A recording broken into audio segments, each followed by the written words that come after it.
Welcome back to Medicated and Motivated. My name is Ashlyn, and this is my podcast, Medicated and Motivated, where I talk about the real and the raw lifestyle of what it is like being an EMS provider.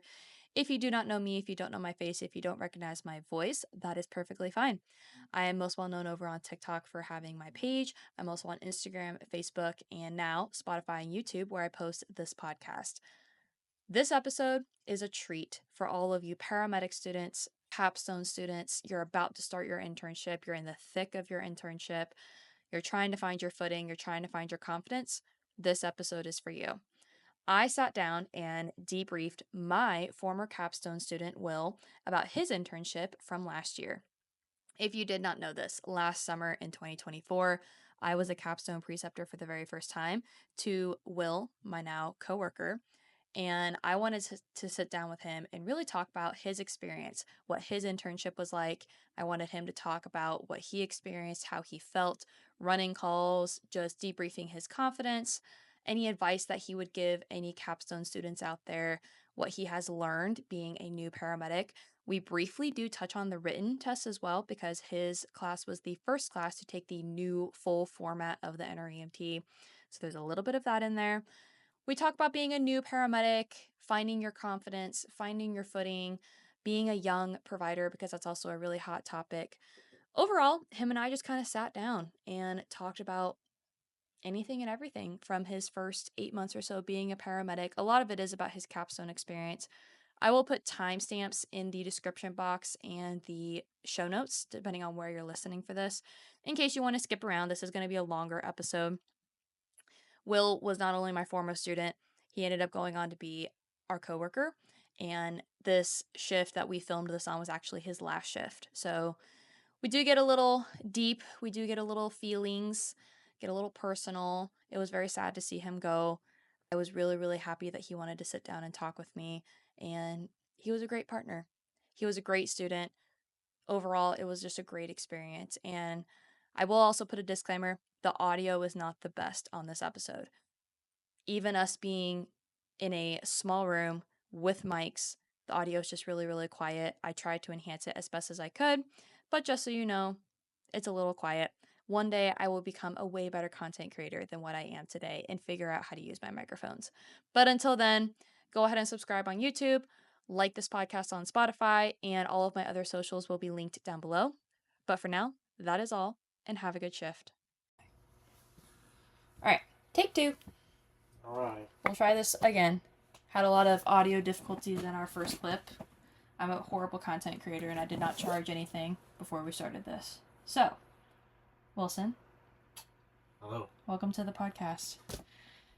All right, if you are a dedicated person that watched my TikToks about a year ago, almost to the day a year ago, I had memories show up in my Snapchat actually.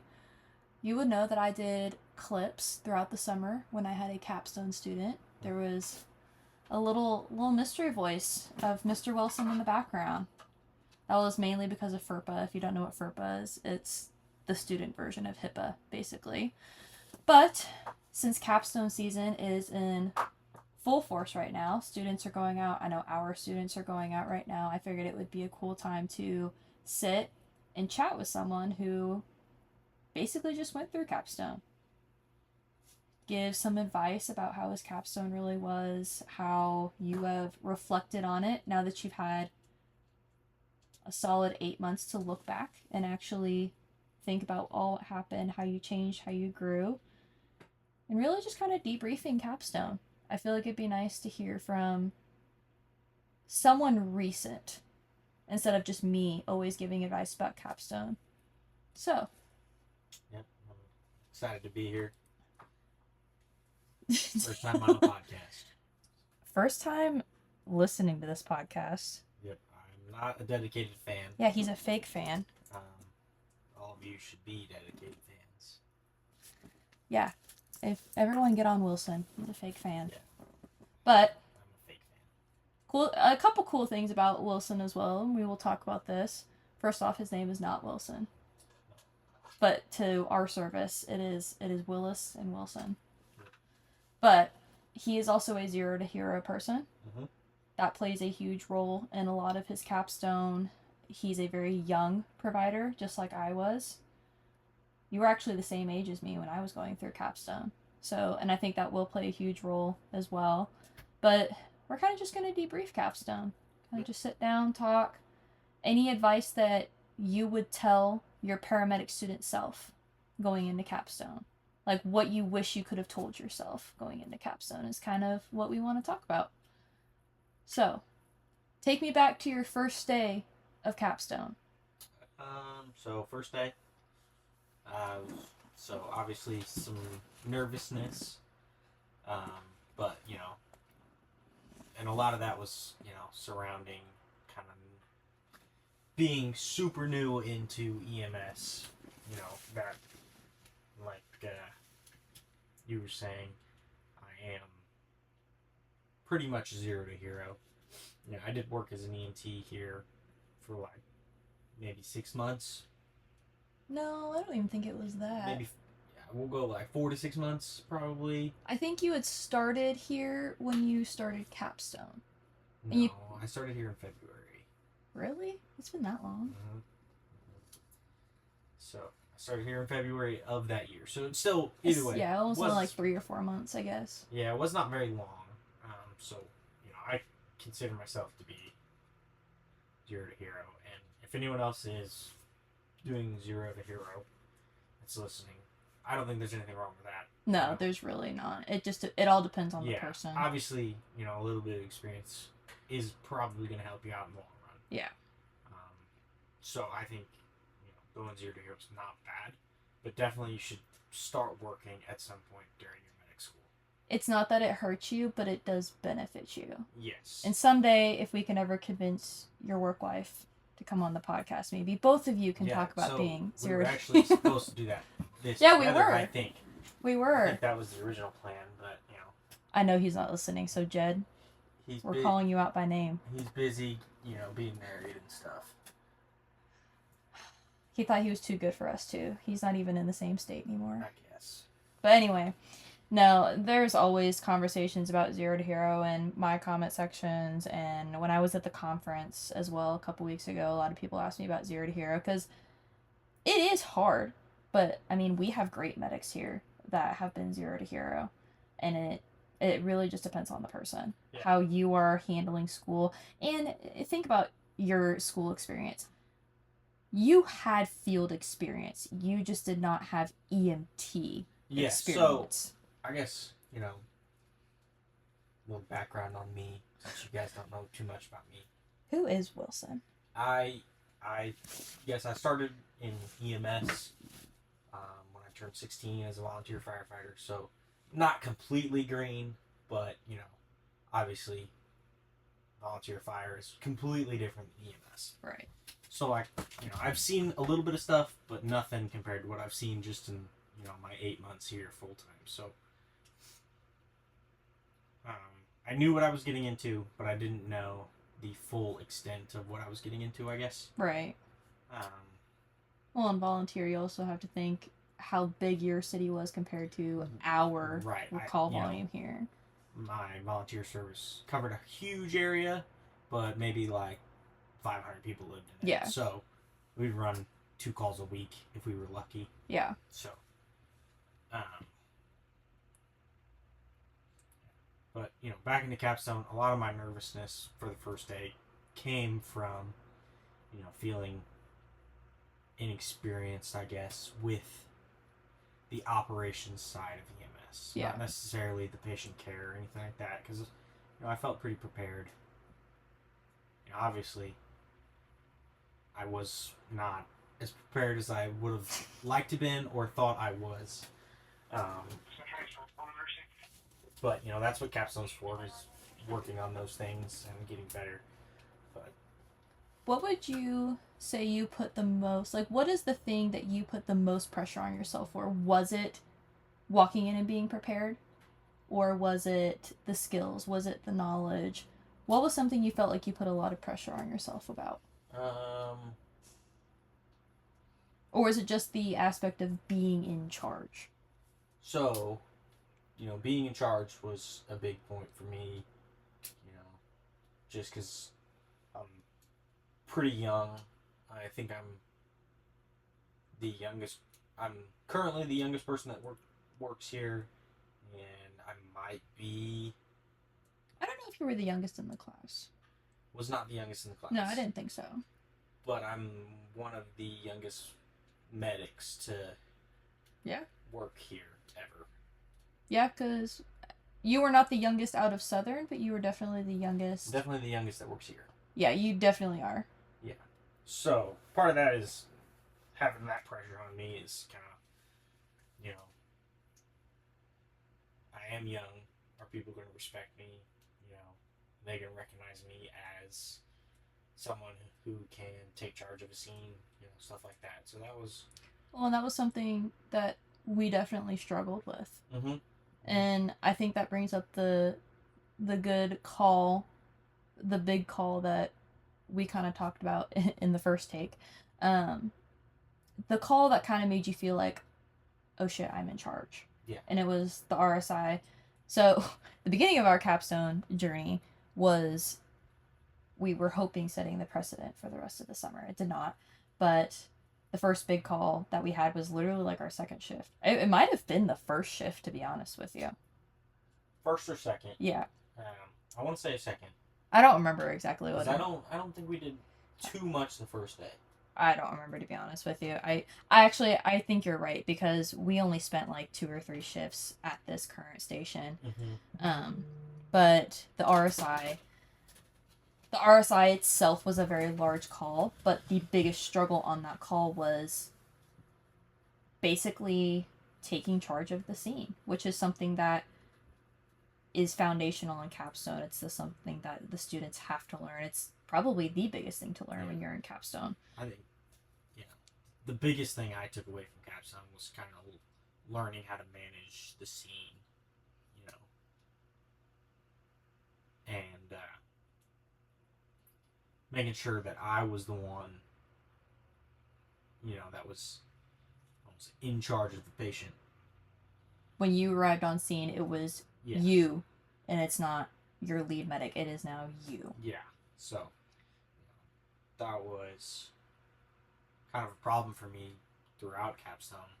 Was I would let somebody block me out or get in my way or talk over me, So I don't think without Capstone I would have been able to get past that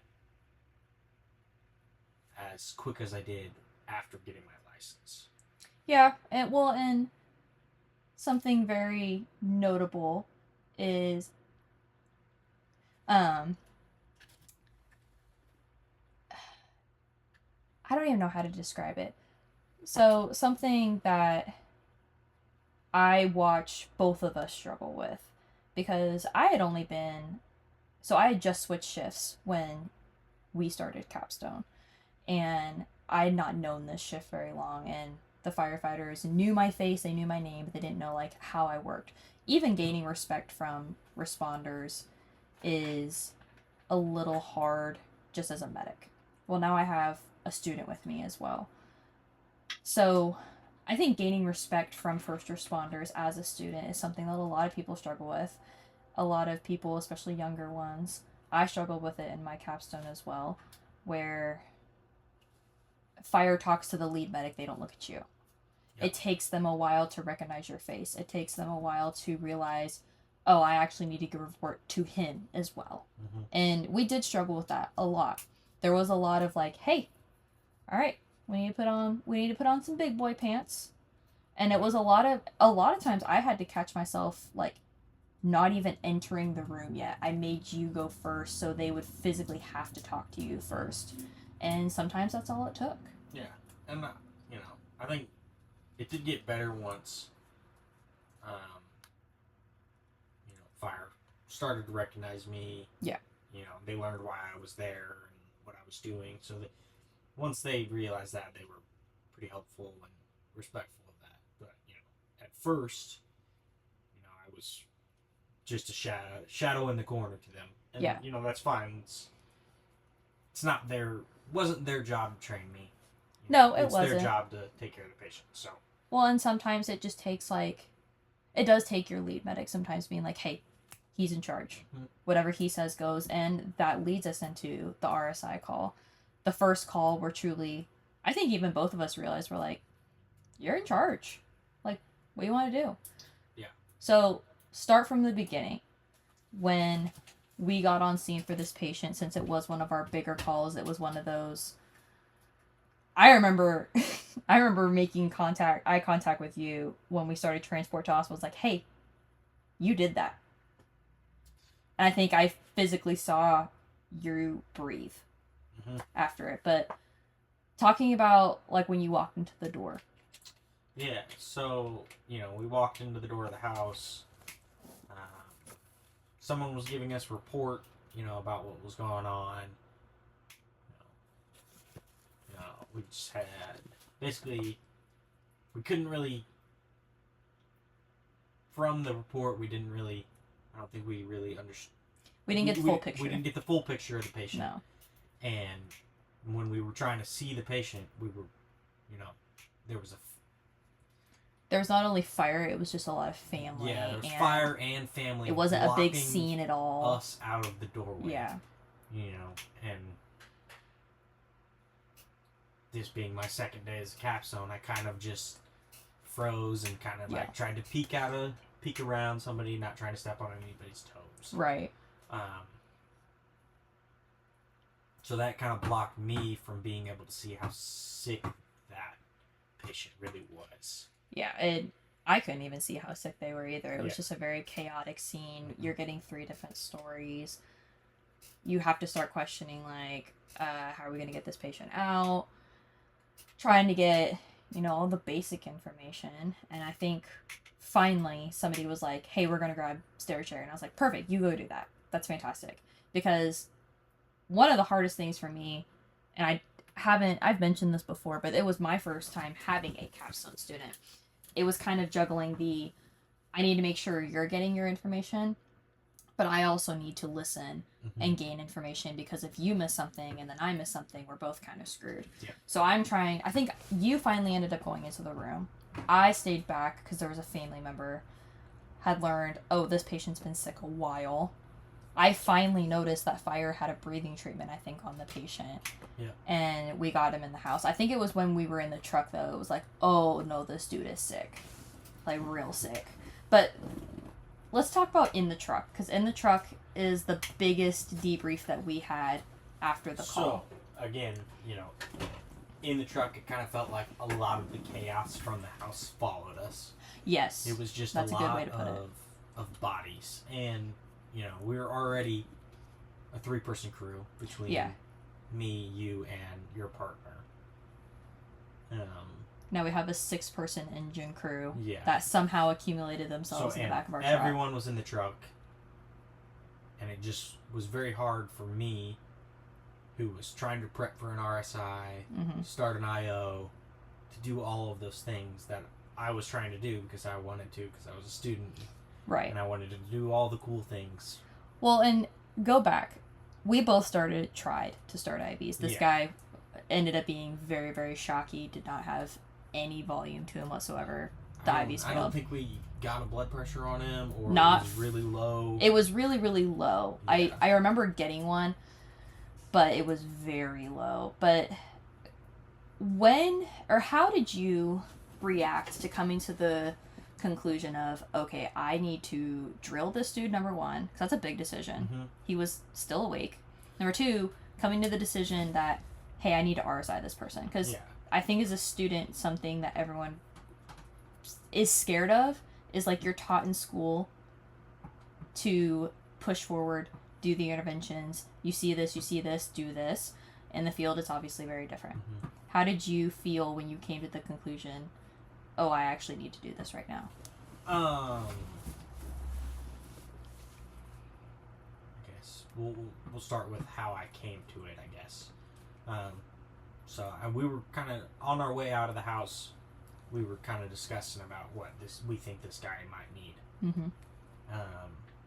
We were talking about CPAP, but he was completely altered, and so that CPAP's out the window. Yeah. So then it was, do we want to wait and see if we can make it to the hospital, or do we want to do it now? Right. And, you know, this guy was just kind of getting progressively worse. Yeah, he was. Just in the short sure. time we were there. Like, that breathing treatment fire gave him more off, and, you know, we were going downhill pretty quick. So, I think, for me, it was a good realization that I knew that this patient is getting worse and needs help now. It didn't feel like I needed to lead you down the path, which was a good moment. It was like, okay, he's actually recognizing this. This is a good thing. Yeah. And it was kind of just, it's hard for me to be like, it was this thing that told me that he needed to be RSI. But I think it was just, you could just look at this patient and know that if we had waited, he might not make it. Yeah, he would have definitely decompensated even more. Yeah. How did you feel? Where did you feel it in your body of like, oh, I'm about to tube this guy?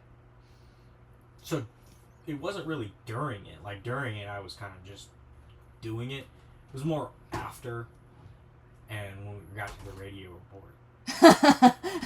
So I was kind of just like... Let's talk about this radio report. Well, did you do it? No. You I did not do the radio report. And that's okay. Because this was, truthfully, your first big call, really. Yeah, no. Because you didn't have a whole lot. You were pretty much the white cloud of paramedic school. Yeah, so my ER clinicals, super eventful. I got to see a lot of cool stuff. My ambulance clinicals, I, basically started IVs and gave Zofran all school. Well, an RSI report is hard for even a seasoned medic, to be honest with you, because there's so much to say correctly without making it sound like an absolute crapshoot over the radio. But I really do. I remember when all of the doors finally closed, and I remember our partner getting in the front seat. I remember, like, you were ventilating. I was sitting at the bunch seat still trying to figure out why this blood pressure cuff wouldn't work. Ended up being our cuff actually had a leak in it. Mm-hmm. But I remember looking at you and you're like, hey, you did this. And literally, I saw you finally breathe. It was kind of like I was holding my breath for like 15 minutes. Yeah. And then I, relaxed a little bit. Yeah, because the hard part was truly over. Yeah. He became very hemodynamically stable by the time we even got to the hospital, which was fantastic. Yeah. The only thing that we ended up talking about really after that call was the scene management. Mm-hmm. And for a second day out, it was pretty much to be expected that the scene was going to be a little chaotic. Yeah. Other than that initial, like, walking through the door, I mean, I think for a second day Capstone, that call went about as good as it could go. Yeah. It was a very good RSI. Yeah. Smooth. I think I got it first try. With a direct. Which he was also a very small patient. No. No. Somebody set up the King Vision backwards. I didn't set it up backwards. So, check your truck. Actually, the batteries. Yeah, double check your truck because I don't know how we missed it during our truck check. I don't even know if we got to a truck check. I checked it that morning. Batteries worked, and then it died when we needed it. There's a reason that King Vision is no longer being manufactured. Let's just say that. But we kept backup batteries. I put the batteries in, but when I put the actual device into the blade, I put it in backwards, and then I physically could not get it out. Yeah. So you know what? It was purposeful, because you needed a direct anyway. I did. And you rocked it. It was fine. Yeah. By the way, I know for all the students that are like, why do you need a backup? That's why. That's why you need the backup set up. And, That's why. I was because really your preceptor glad, will screw up. I was really glad I had my backup right there, ready to go. Well, and you know what? Your preceptors are humans too. Yeah, and so it's crap like that. It happens. It does. It does. And honestly, if it had been any other patient, I think I would have panicked a little bit more, not having that. But this patient was a very small patient, so it ended up working it was fine. Easy to. Yes. Not to be cocky. Yeah, it was it's not even cocky. No. It was just an easy to. Let's move on to the second big call. Because this one I think is a big one for, honestly, all three of us, even our partner. The MCI. Mm-hmm. So, The MCI we had, just to give a quick brief about it, was also, I think, like the second or third shift. All of these calls happened within like 3 shifts. Was it even the same? Was it I the kind of same want to day? think. No, I don't think it was the same It was day. so it would have been the shift after. It was the shift after, because I remember the day of the MCI, we did nothing in the afternoon. Like, I remember, because I vlogged it. I know it's on my page somewhere. We watched like a couple episodes of something, and it was like right when all of the stupid day trucks were leaving, so we had them, but it was like right at that cusp, and we got called. We actually ended up being the closest unit. It ended up being a 3-vehicle collision, and over 50% of the patients were all pediatric. We had arrived probably like a minute or two after fire, and this is one of those instances where the battalion chief, the engine, the rescue, the training chief was actually on the scene. He actually stated he was on his way home and saw it being toned. Then I think our supervisor was actually on a truck that day. So we ended up having a total of like 6 or 7 patients. It was a lot. And I think the learning curves for this call was, since we were the first unit on scene, it was my first MCI, it was your first MCI. I honestly think it was our partner's first EMS MCI, because our partner was a police officer for years. But as EMS, I think it was his first MCI as well. Mm-hmm. It was chaos. Yeah. It was mad chaos. Both of us stepping out of the truck, we were immediately getting yelled at by one of the firefighters. Right. And that's kind of what like set the tone. Not like yelled at. He was like telling us to come here, like telling us, "Hey, this is our patient." Actually, they were running at us with the patient. Yes, they were. They were running at us with an unresponsive pediatric. So trigger warning if anyone is sensitive to these topics. We won't go into detail about this patient, but yeah, basically coming at us with this unresponsive pediatric. And I remember running over, put him on the cot, had you and my partner in the truck, because first on scene, I kind of did like a quick lap of everyone on scene, looking at every single person, figuring out, is this truly like, do we have the worst patient, looking at everyone, and then I came back to the truck. But how did you feel with that patient? How did you feel being on the scene of, I don't even think chaotic describes the wreck at all. Yeah.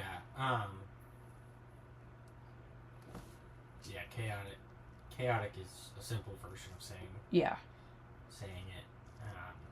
Because we didn't even find out there was a third vehicle involved. No, we didn't until the debrief. Yeah. Ended up there wasn't anyone injured from that vehicle. No, it was like a secondary crash. Yeah, it was way, way down the road. So we would have had no idea of coming from the way we did, that there was a third vehicle. But yeah, so it was kind of just like,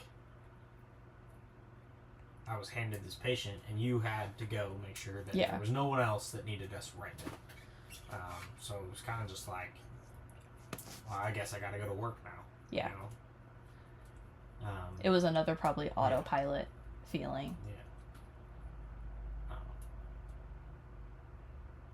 So I don't want to say, like, obviously, like, there was like, that was my first critical pediatric patient I had ever seen. You. Yeah. So I was kind of like, I don't want to mess this up.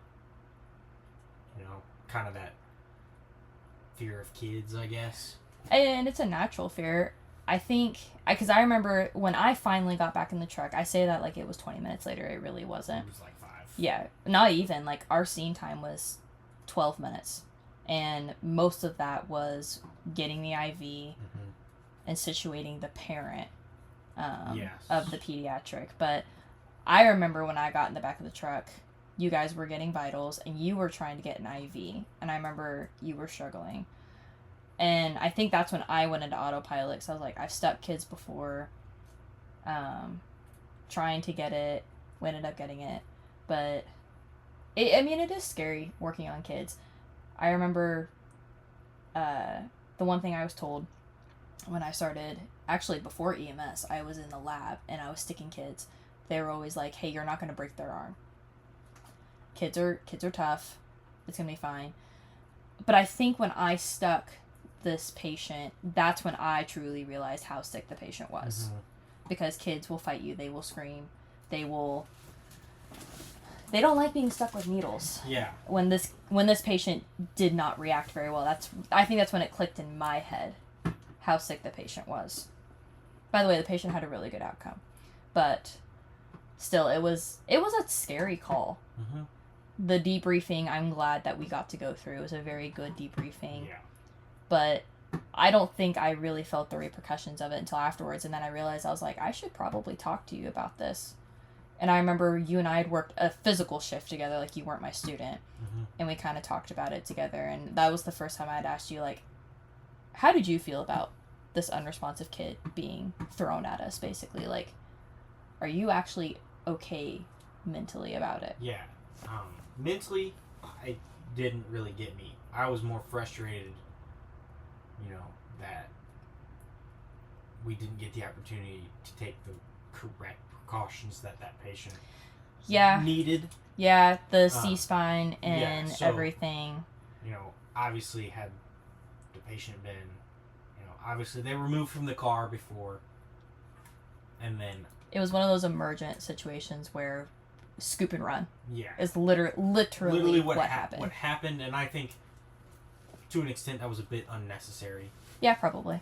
So, But it's okay. Yeah, so that was my big thing, is I was frustrated that patient didn't get the correct spinal precautions that they needed. Yeah. But I wasn't affected by the kid too much. Obviously, like, there's a little bit like, it's a sick kid and it does stick with you. It's one I'm going to remember for a long time, probably forever. Yeah, I mean, even as we were talking about earlier, like just passing the intersection and stuff, like you still like, okay, this is where the wreck happened. Mm-hmm. And I mean, it was my first debriefing too. Like, I don't think our service does those very often. So the fact that, and I really do think it's because everyone was involved. Yeah, I mean, I think we had all 9 of our trucks there at one point. No, we actually didn't. It was... All of them but one. We had 8 because there was 7 patients. But there were no trucks available when it was toned. Right, so it was just us. So it was everyone coming from the hospitals. That was taking so long for the trucks to get there. Ended up being fine. Like, we thought it was going to be a while. We thought we were going to have to double up on patients, but it ended up working out perfect. I don't remember exactly how many trucks we had because I feel like there were trucks that did double up. But I'm not positive on that. Yeah, I don't know. Maybe because technically we doubled up. We took there the might parent. have been a couple of refusals. Yeah, so we did end up doubling up because we had the parent. Once we got to the hospital, the parent was a little more adrenaline was bruised coming up down, and sure. hurting than she had originally thought she was. Yeah, but it was a big learning curve for both of us. I think I'm glad that we got to experience the debriefing. I think the debriefing was amazing. I think it was a good visual sight to not only see as a provider but also as a student. But it was a big call. That was a very large call. It was a big call. There was just a lot going on. I remember texting our instructor afterwards and I was like, this was chaotic. Mm-hmm. And I beat myself up a lot about it because of just how I had never been first on a scene for any type of mass casualty like that. Yeah. And, when you came back from triaging, I almost wanted to say, I got this for a second if you need to go do something out there. Yes. And I trusted you and our partner as well. I ran a lap. I gave a quick report over our broadcast of like how many yellows, reds, and greens that we had for the incoming units, and that was it. And then after I saw no one was extremely life-threatening, I went back to our truck. Yeah. What was your feeling about halfway through Capstone? And specifically, I want you to highlight, you started picking up shifts a little bit more frequently around the middle of our capstone. How did that affect not only your clinicals, but your work? Like, were you seeing a difference in how you were acting as an EMS provider versus a student? Like, when you ran calls on shift, were you thinking about, if I was the medic in this situation, would I do something different or anything? So, 100% being in paramedic school made me a 10 times better EMT, I think. And part of that's just me being a very inexperienced EMT at the time. So a lot of that came from experience, but it also came from me being able to know what a medic was probably going to want before they needed to say it. So, like a chest pain call, I didn't need to be told we're going to need this, this, and this. I'd already be on it and have it pretty much done by the time they were to that point of needing that thing ready. You know, and I could also be like, I'm seeing this on the 12 lead for a chest pain call or something. Yeah. And so it just made me, I think, smoother as an EMT. Yeah. Did you take anything back with you to your clinical? Like the next day you showed up as a paramedic student, you're like, hey, I saw this on our call yesterday. Or I don't know how to describe it. So, kind of after our two big calls, our first couple of shifts, we kind of went into a dry spell. For the rest of the summer. And that kind of rolled over into my work shifts as well. So I didn't have too much to cross over between the two because it was kind of the same stuff, different day. It was, and it was, so frustrating. Every single day. We were even trying to hop calls left and right. Mm-hmm. You were staying till 11:30 midnight some nights. Well past my scheduled shift, still within the allowed parameters. Yeah, but I was staying overtime, just trying to get something. Yeah, and it did suck, but that's the harsh reality of not only EMS but also being a student. And it did suck, but we made the most out of our time. Mm-hmm. We spent so many hours at that stupid table, studying. So we did. Cards, pulled out med bags every single shift. We did a lot of table talks, stuff like that, and I think that it was as good of a substitute for the real thing as we could have gotten. Ooh, I have a call that I wanna. Do you remember came out as?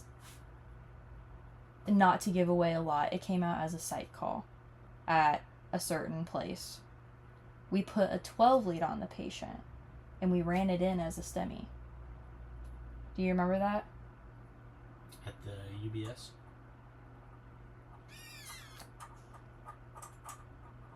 No. Was it at that place? Were we here or were we... No, we were at the other station. Older or young patient? Young. Very young patient. Would have played into a role. So we got called for a psych call. Basically, it was this guy needing to go for detox and med clearance for psychiatric treatment. But patient kept saying his chest was hurting. So obviously we started the chest pain protocol. And I have 3 videos on this on my page. It was not a STEMI. No. But it was... what's it called? Early benign repolarization. But at the time, it was, oh crap, that doesn't look good. Dude's complaining of chest pain. It was a walks like a duck, talks like a duck, and obviously with history of drug users. STEMIs are not uncommon. Yeah. Even as young as this patient was. So we ran it in emergent. That was a cumulative decision. I agreed with you. And I will not forget walking into that stupid ER and everyone's looking at us like we are silly gooses. Well, the good thing was, I don't know if you got those looks too, but it felt like most of those looks were at me. Oh no, I completely agree. That they were... It definitely felt like oh, here it's a student, that explains a lot type thing. And the doctor was respectful about it and explained to me why it wasn't a student. Yes, or why it wasn't a STEMI. I'm really glad it was that doctor because she was very respectful about it. But I was still super confused and was correct. Like, well, they're having chest pain. And I had never heard of it either. Yeah, I see elevation. Now that I know a little bit more about 12 leads, I see why it wasn't. And, I can look. I have that 12 lead, and I can look back at it. So do I. But how did it feel in the moment as a student? Because calling a STEMI is nerve-wracking. Mm-hmm. Especially when it's like what if I'm wrong? Because no, I don't care how many people say, call it, if you're wrong, at least it'll be activated. Yeah. It still feels kind of just like a kick to the stomach. Yeah, I mean, I felt pretty, defeated and kind of like an idiot after that call. Yeah. Because, I did everything for this guy. Oh, yeah, we did. We did nitro, we did aspirin, we did the IV. I think we did bilateral IVs on this dude. Yeah. We ran him in hot. We did everything. I agreed with it all. Mm-hmm.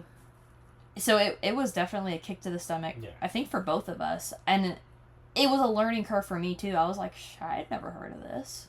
Yeah, no, and it wasn't just that the monitor was selling us STEMI. He was presenting. Oh, yeah, he was presenting with it, for sure. Other than him being a younger person. I think that was another thing. If this had been like a 50s to 60s-year-old patient, I think the ER maybe would have reacted a little different. But obviously, I understand. We were calling in a young patient with a STEMI, and they were already under the precedence of, this is a detox patient. Yes. So I think it was just a very defeating feeling overall. But how did you get over that? Because I feel like when you call a STEMI or you call something for the first time, you get these silly looks from the ER staff. It's really hard to go to the next one and not second guess yourself of like, ooh, do I actually need to run this person in emergent? Yeah. So I don't know. Did we run anyone else in emergent after that? Not in Capstone. Yeah. No, So I think so. I was a little. Not that I don't think we had anyone, but it helped. I think it honestly helped me become a little bit more observant and I don't say reserved with that power of lights and sirens. That's a good way to put it. Because that helped me know that I need to take a deeper look at my patient. Yeah. And know that just because I can run them in hot doesn't mean I have to. Yeah, and pulling the trigger, just kind of like an RSI, pulling the trigger on interventions or scenarios like that, it's kind of, we talked about it today with one of our patients. Mm-hmm. Pulling the trigger on calling someone a priority. Sometimes it's not just a black and white answer, and that's really difficult. But I think that one was a real kick to both of us. Yeah. Because if I didn't have a student on that call, I probably still would have ran that person in priority. Because, again, walks like a duck, talks like a duck. I don't think anyone... She was very nice. She did not fault us for what we did. No, she totally understood why we did it, and she was just kind of like, that's not something you see. No, when I looked it up, I think early benign repolarization was in like 10, not even 10. I want to say it was like 8% of young males. So it was... Yeah, especially what she said. It said it's a common thing in young males. Yeah. And I was like, he was right around my same age, and I was like, well, my 12 lead doesn't look like that. Well, you also don't do drugs every day. Right. So. But it was kind of just one of those things that kind of made me not second guess myself on things, but made me be like, does this patient really need to be running hot? Yeah. Maybe like almost taking another look at your patient, looking for those small little details. Is there any advice that if you could go back to your Capstone self and say some words of encouragement, what would you say? So I would want to tell myself to not let the little things pile up on you, because there was a good 2 weeks there in the middle where I think I missed every IV. Yeah. Well, that was at the beginning too. Like I had the just IVs kind of were been just rough. rough patients, IV wise, and then I was just missing. Yeah. And it kind of just piled up on me, so I started missing easy ones that I knew I could get because I had been doing it since advanced EMT school. Yeah. So it wasn't like I didn't know how to start an IV. I just was missing. And Right. I didn't really know why. And it kind of just piled up on me, and I think it caused me to miss more. So I would tell myself to, obviously, it's easier to say that looking back on it. Right. But, you miss an IV, big deal. It's a good thing you got more. Right. Well, and always poke again if you have to. Well, and if it's not a patient that truly, quote unquote, needs an IV, it's not a big deal that the ER has to get it either. Right. And another thing is, kind of during those last couple of simulations in school. Are you talking about the one? Yeah. we won't go into too many details about it. 2 or 3 that I just also was coming back from getting my wisdom teeth removed, so I just wasn't myself. Yeah, it wasn't the smartest decision on your part to get your wisdom teeth out during Capstone. Biggest tip from this is don't get your wisdom teeth removed in the middle of Capstone. Yeah, because you also missed the second MCI that happened. I did miss another MCI, which I was super mad about. Literally the day before your surgery, when you drove home. I left early. Yes, it was. You were there. I remember you actually left at 7 that night, and it was like 9 o'clock. This MCI had came in. Honestly, I'm still not mad that you missed that MCI. It was another hectic one. It sounded like it was terrible. It was. So. It was almost even more chaotic than the first one. So. But yeah, you had your wisdom teeth out. You were in pain. You were tired. And we had 3 kind of our big simulations. All back to back. Yeah. And it was like 3 weeks of we're going to make you do everything you possibly can for these patients in the sim lab. And I think I definitely did not, because up to that point I had been doing pretty well in simulations, I would say. Yeah. Like I wasn't missing things. I was treating the patient the way that the school had taught us to treat the patient. And for whatever reason, these 3 simulations I just totally flopped and was going the wrong way or missed something. And I kind of let that weigh on me a little too much. Yeah. And I was kind of shut down by that, and I think I don't think it helped that we were going through a dry spell too. It almost felt like you didn't have any redemption from the simulations at all. Yeah. And everyone else in my class had, car 2 or 3 codes. Or, Yeah. I was still the only one that RSI'd, so that was a win. And that was a win. Oh my gosh, I don't know how many calls we jumped. Think any unresponsive that came out, we were jumping. Anything that sounded good, we were jumping, and it always ended up being nothing. It always ended up being just the same report, copy paste over and over again, and it did suck. I feel like that's why it weighed on you so much, because you never had a redemption. Mm-hmm. There was never anything we could have done. I think we were reaching for straws on 90% of the patients we transported last summer. Oh, your stomach hurts a little bit? Okay, here's Zofran. Here's a 4 lead. Here's a 12 lead. Here's some oxygen if you want and if you really need to. I really feel like we were just trying to grasp for everything. And even when you left at 11 o'clock at night, I still didn't do anything really throughout the night. It was just a odd summer. It was a very, very odd summer. I guess. Just for our shift, I guess, because everyone else in my class had gotten... Don't know how. Everything they needed. Yeah. Don't know how at all.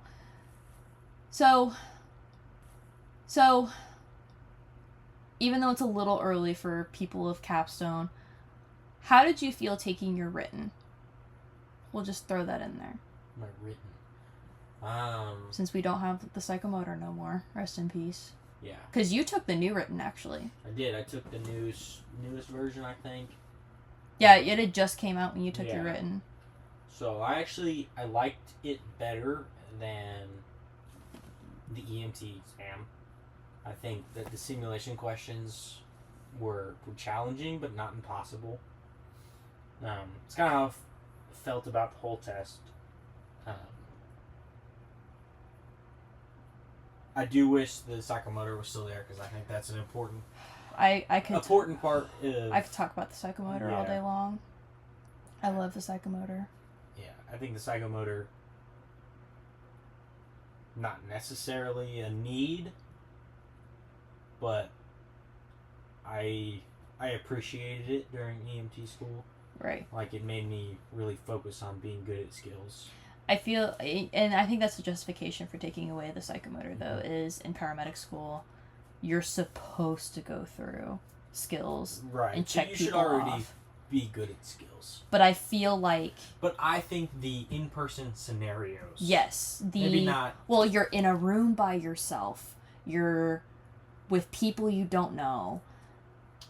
Just the atmosphere of the psychomotor will never compare to the college finals that you get put through as a class. Right.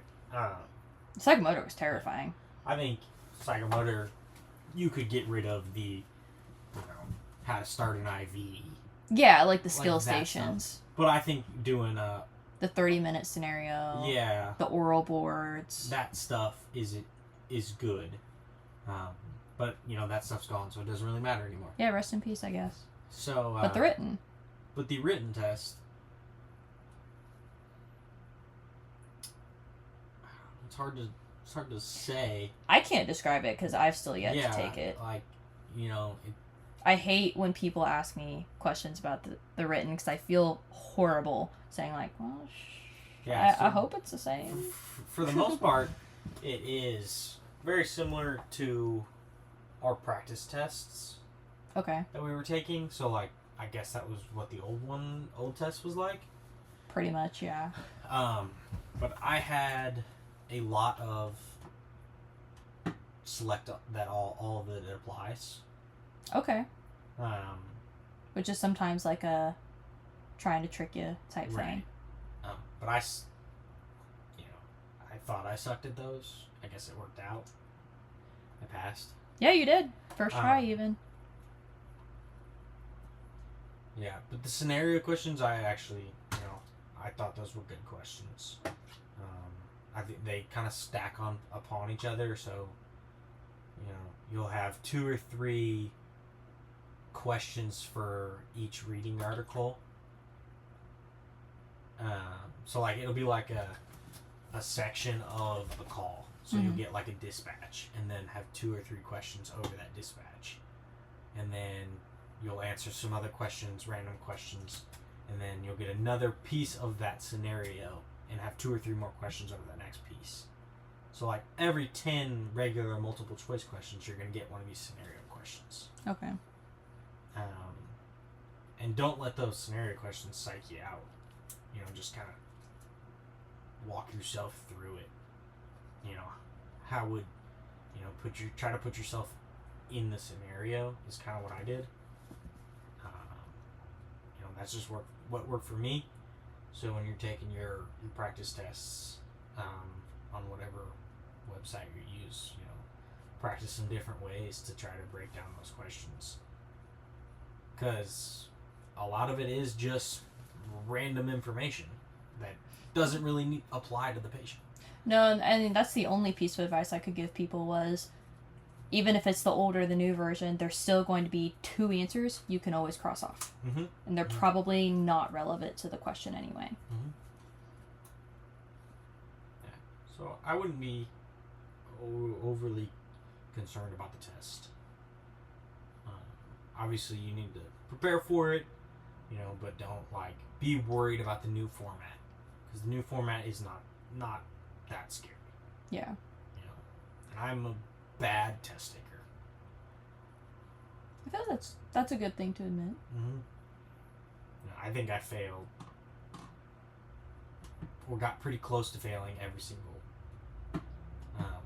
practice test throughout the summer. You were using Platinum though, weren't you? Yeah.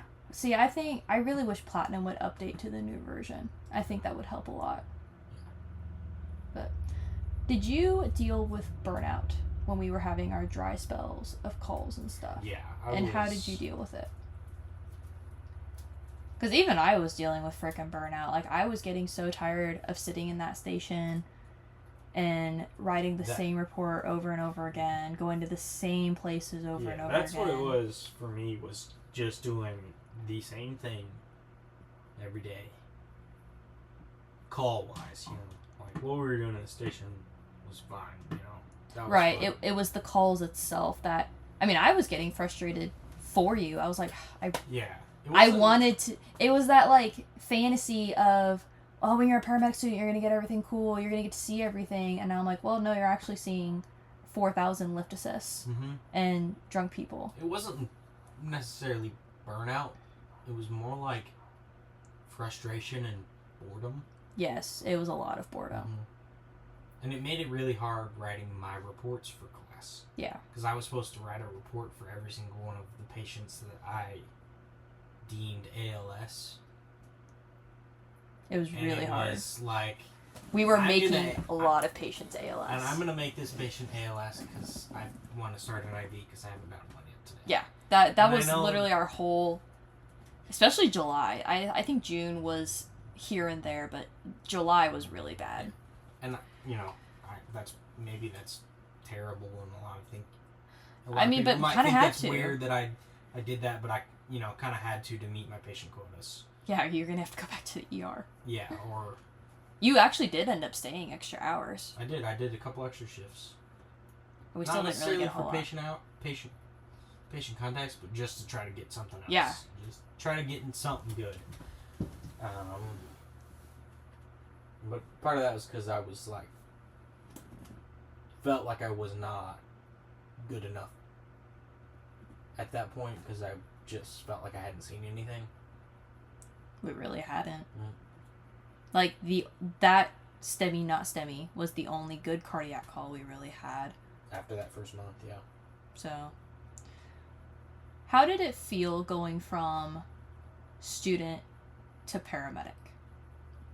Because you started full-time pretty much right after paramedic school. Yeah. By the way, thanks for that. I bullied him onto our shift. You're welcome. And now he's repaying us by leaving. It's rude. I worked really hard to get you on this shift. I want to stay, but... We both do. I think something that I sat down, I talked to my fiance about a couple nights ago, was we're actually in very similar spots of our lives right now. Neither of us want to leave this job. Both of us are jobless currently. Struggling to find jobs in towns that we were told is heavily hiring. Found out that's lies. Pure lies.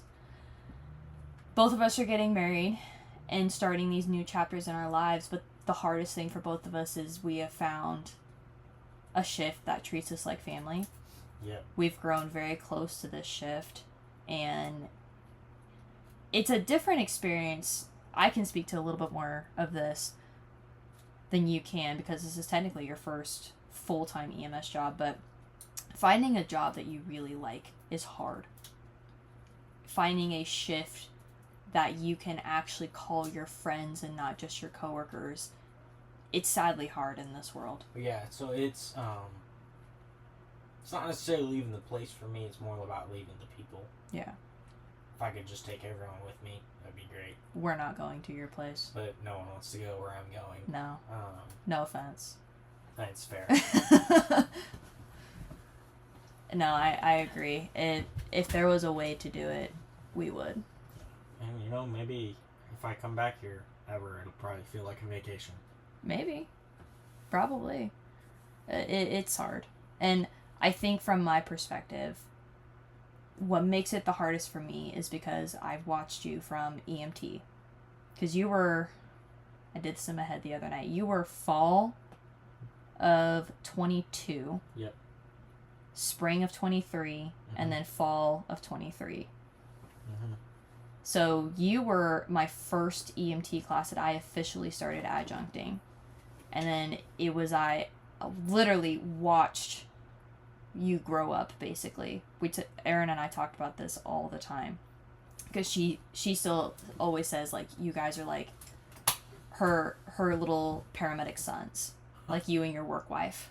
Mm-hmm. And it was so just a proud moment watching you guys grow. But then you became our coworker. And now you're our friend. It sucks. It sucks a lot. Yeah. You don't have to live 4 hours away.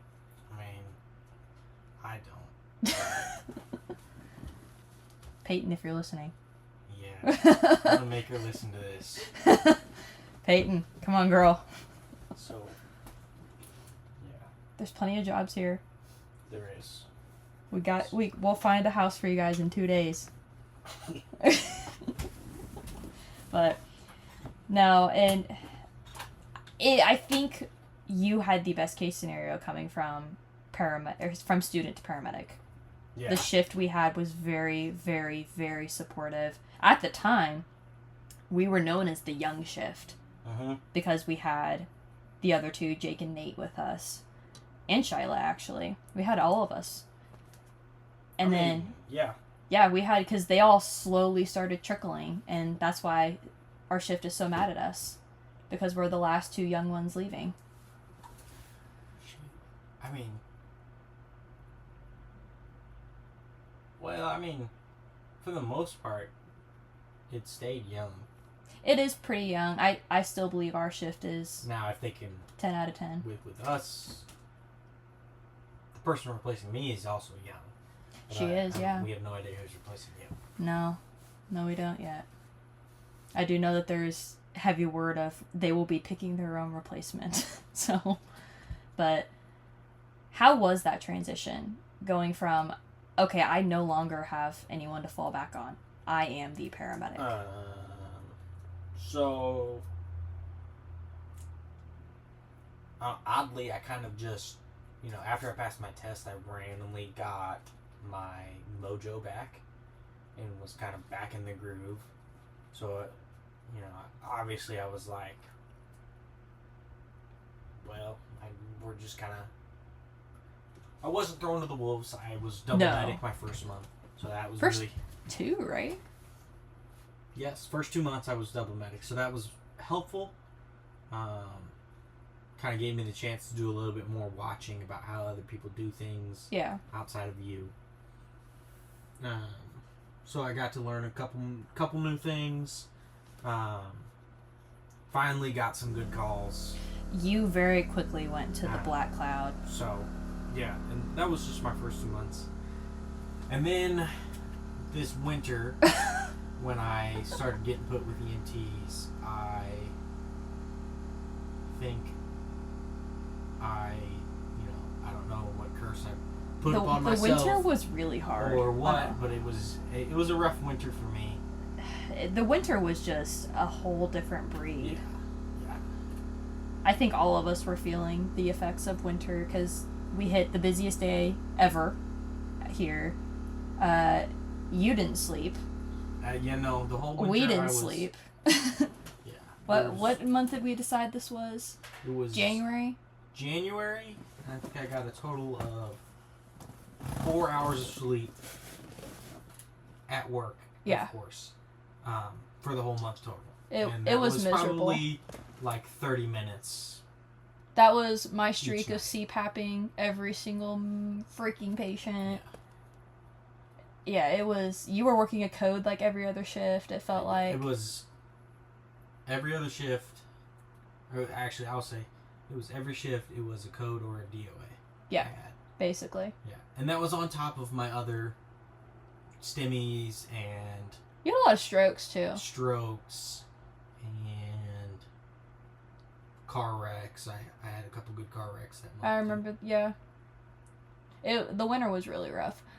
Where was a moment where you physically felt yourself transition from, okay, my feet are no longer unsteady. I feel like I've got this. I got the hang of this. Moment it clicked.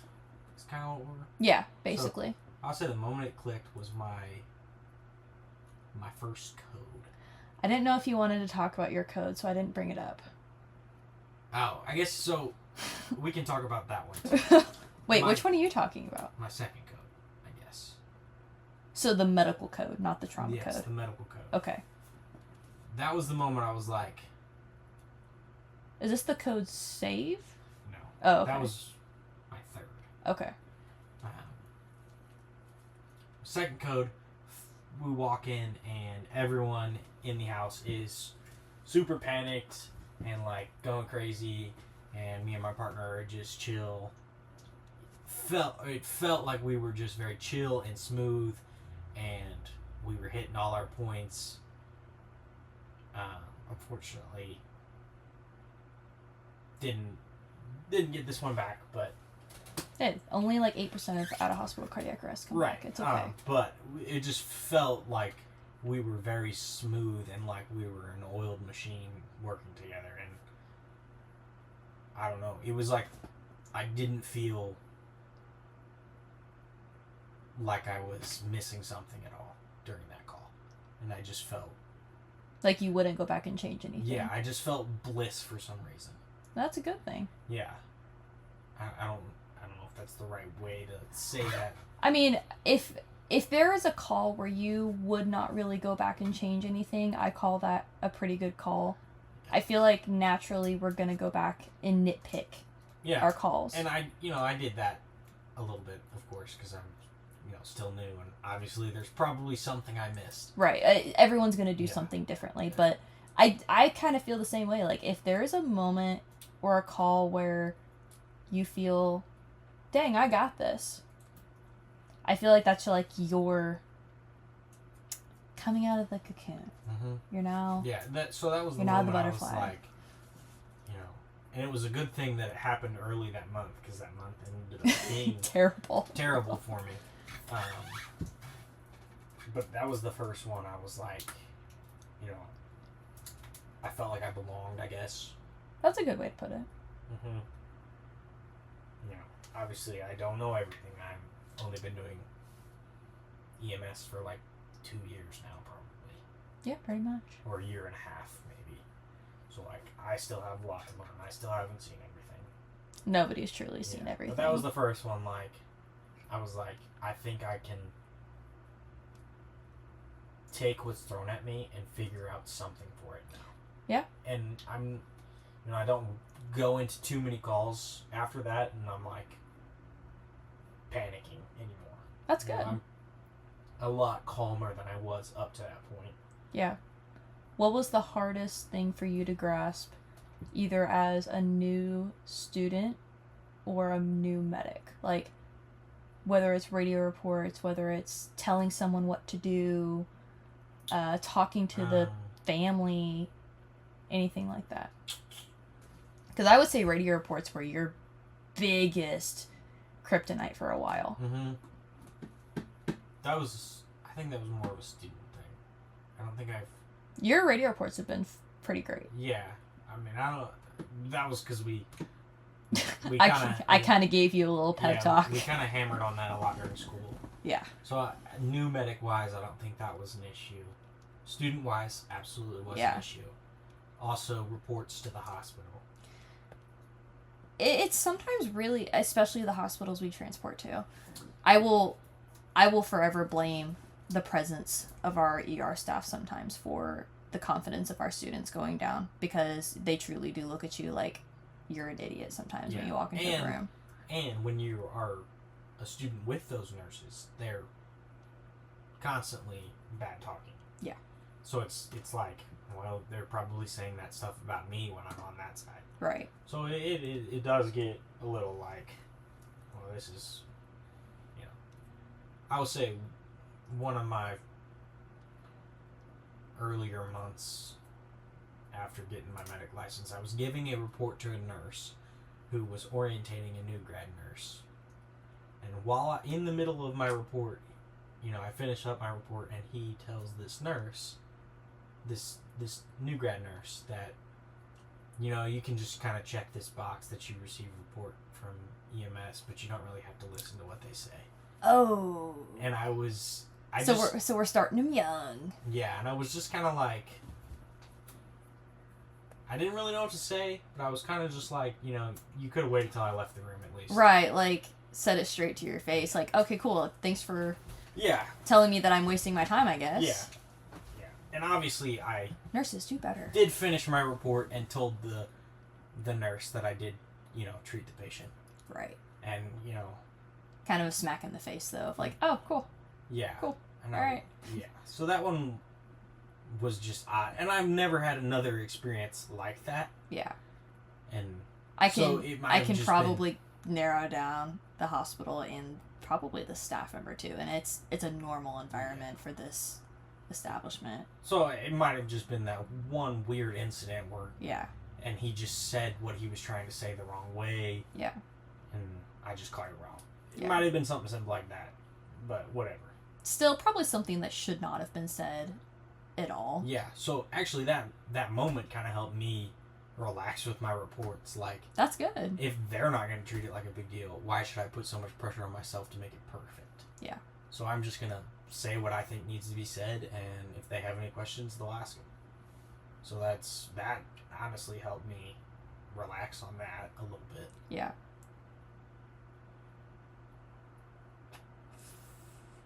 Oh, wow. I'm sure there's something else.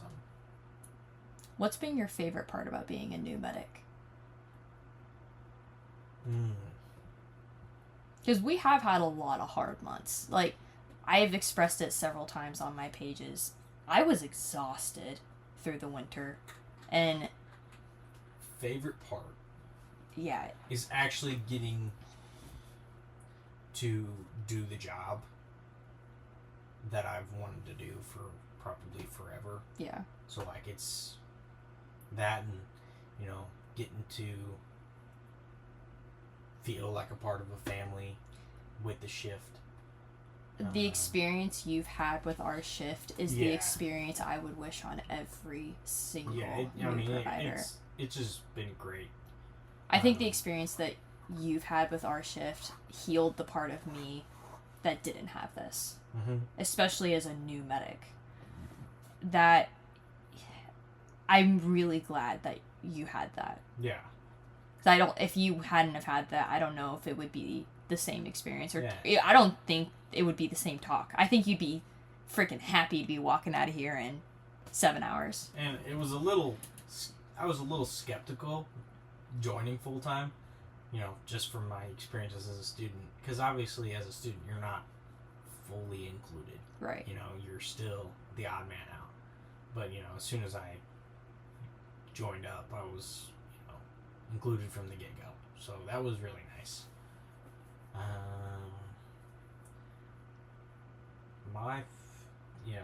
Another thing I really enjoy about being a medic is getting the opportunity to work on some critical patients and feel like I'm making a difference. Yeah. I really like watching a patient improve while they're in my truck. Yeah. That's probably my favorite thing. Is like seeing like that RSI. It was physically gratifying. Yeah. Gratifying to see that patient physically, his whole body kind of just got better. Relaxed. His blood pressure got better. His oxygen got better, and he just looked better, even though he had a tube in his throat. Yeah, but that tube helped him. Right. So, So did the whole bag of fluids that went in his IO. That did help too. Yeah. So that I like that. That might be my favorite thing, is watching a patient get better. So we have had a great experience as new medics. What would be something maybe you'd say to those medics that don't have the family that we have? Nothing's tiny now. Good answer. So. Good answer. It's one of my mottos. I would say that. Okay. obviously there are certain circumstances where if a service is paying for your contract, or you're contracted for because they're paying for your medic school, right, or they paid for your EMT school or whatever, that is different. But nothing's tying you down to a specific shift per se. No, they're so not. You could always request to do a different shift. I think being very strong to stand up for yourself too. Right, Like if you're with a real crap partner, be like, hey, this ain't working. I gotta leave. Yeah. Because I mean, I already mentioned it. I hadn't been on our shift very long when you and I started Capstone. Mm-hmm. I'd been on our shift. I switched in March. Capstone started in May. It took a year and a half for me to switch shifts, and it was a very long road, and it was a very painful road. Everyone knows that if you are any sort of listener or watcher of mine, I've left 3 services. Shut up, Wilson. Fake fan. I am a fake fan. But I've left 3 services. 2 of them completely left, absolutely no ties to them at all, and they were all because of toxic work environments. Yeah. They shattered me as a provider. If you ever question if you want to do the job, and it's not because of the actual calls, that's probably your sign of it's not you, it's your environment. I'm very grateful you and I have had the experience of our shift. Yeah. So, I mean, that is one thing. Obviously, I don't have that problem, but I know a lot of people do. Yeah. So, nothing, for the most part, nothing is tying you down that makes you hate your life at work, because you spend them 10 shifts out of the month, a quarter of your life yeah, here at these stations with these people.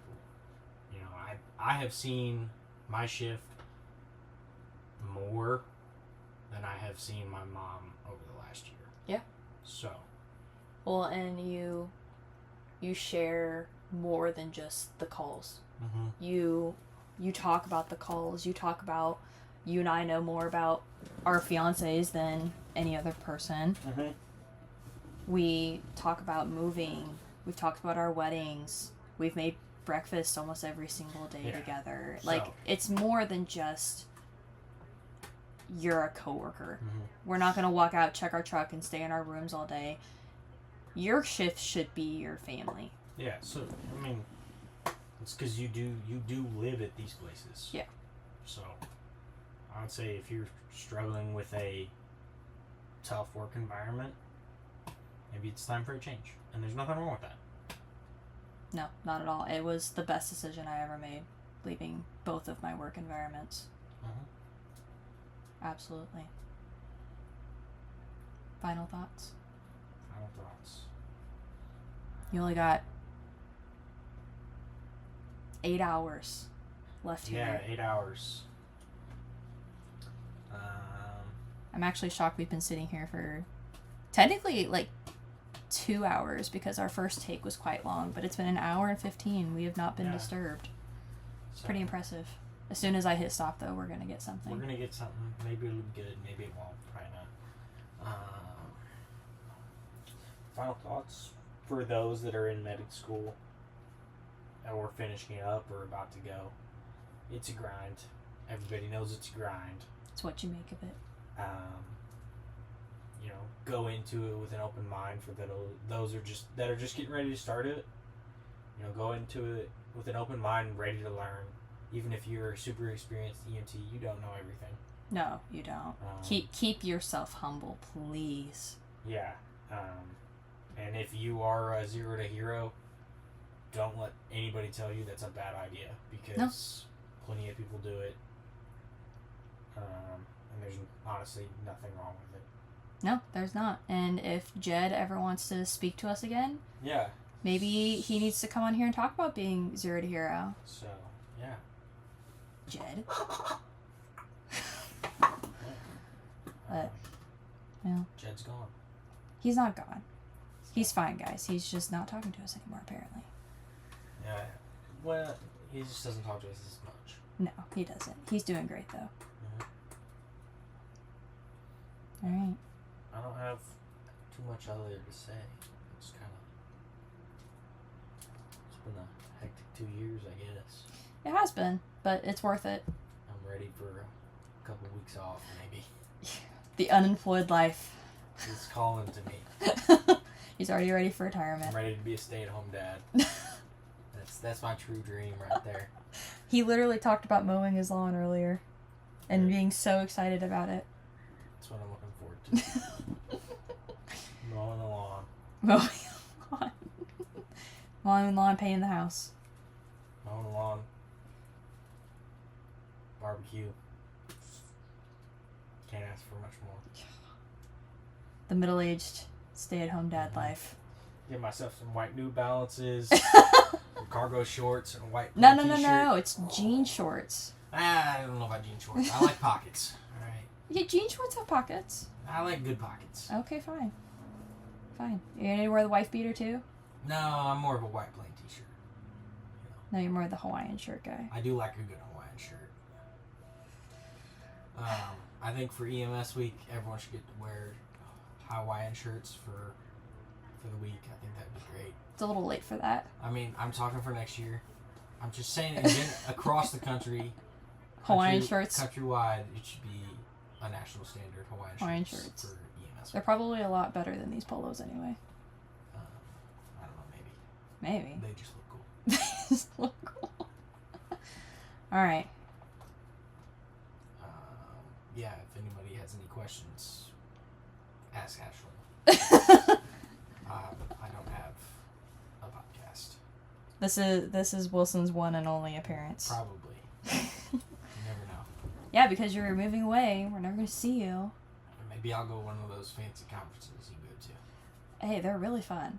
Maybe there'll be one in St. Louis. Absolutely not. Absolutely not. No offense to anyone that lives in St. Louis. No, thank you. There were people at Fast 25 that were from St. Louis, and they're like, girl, we get it. We know why you complain. I was like, yeah, thank you. I appreciate the locals telling me how bad it sucks. About what, St. Louis? The drive, the certain hospitals we go to up there. Yeah, it's terrible. Oh, come on. It's not that bad. You complained about it. But I live there, so I'm allowed to. I'm allowed to complain about where I'm from. Fair enough. Exactly. Fair enough. All right. Sign off. Yeah, sounds good. Perf.